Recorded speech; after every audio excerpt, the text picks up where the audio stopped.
Chris Brophy, musically obsessed. Chris Brophy, musically obsessed with vinyl CDs and cassettes. Chris Brophy, musically obsessed. Oh yeah! All right, so I wanted to show my Tony Martin era Black Sabbath collection. I have not gotten the box set yet.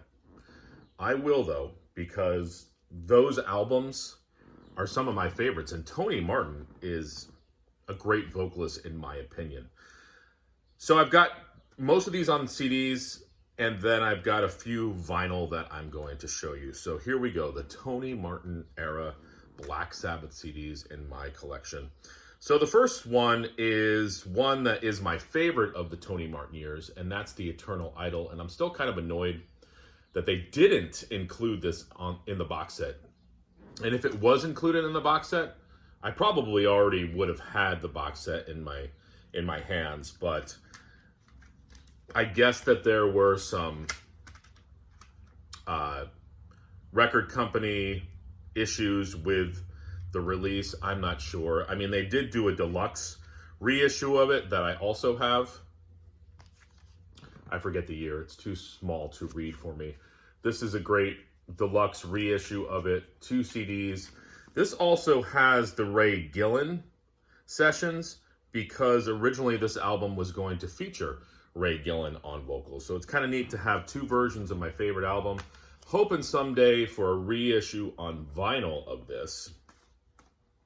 I have Headless Cross on CD. These are all original versions of these CDs. This is a phenomenal record, and if you have the box set and you've listened to this album, you know what I'm talking about. I also have an unofficial release of it on vinyl. Tear, which I really like too, a concept record. This has some great songs. I was just listening to this last night.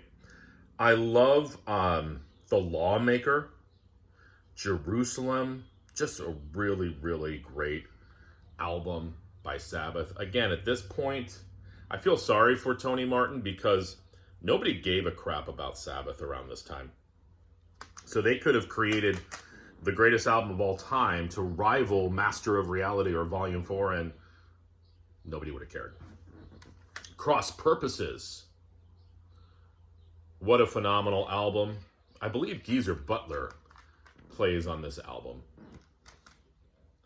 And what's kind of neat is I also have the CD version of Cross Purposes Live. And if you look at that yellow part right up there, it originally was a CD and I believe a VHS tape. It was a double pack. I don't have the VHS, but I do have the CD. And, you know, as the title states, this is a live album. I also have a unofficial release of Cross Purposes Live on vinyl. And, you know, as I stated before, Geezer Butler is playing bass. What's really neat about this live album is that Tony Martin sings pretty much all the eras of Sabbath. He sings the Ozzy stuff. He sings the Dio stuff, and he sings his stuff. There's nothing on here from Born Again, but, you know, a lot of the Sabbath singers that came and went wouldn't really tackle too much of the other guys' songs, but Tony Martin gets in there and he gives it a valiant effort, and he comes across really well. The last album I have is Forbidden on CD. This album gets crapped on a whole bunch. I guess that there's a new remix on the box set, which supposedly sounds phenomenal. I always thought this album sounded great. I've always liked this album. People were kind of weirded out that Ice-T was on the first track, The Illusion of Power, but I think it works pretty well. This was around the time where Ice-T had his band Body Count, so it kind of fit right in. I've always loved Get a Grip. I've always loved I Won't Cry for You. And then, of course, the title track is great. Forbidden, phenomenal. I also have an unofficial release of that on vinyl. So that's the Tony Martin years. Pretty much everything that he came out with. As I said, I will be picking up the box set. But, you know, I've got everything that's going to be on it.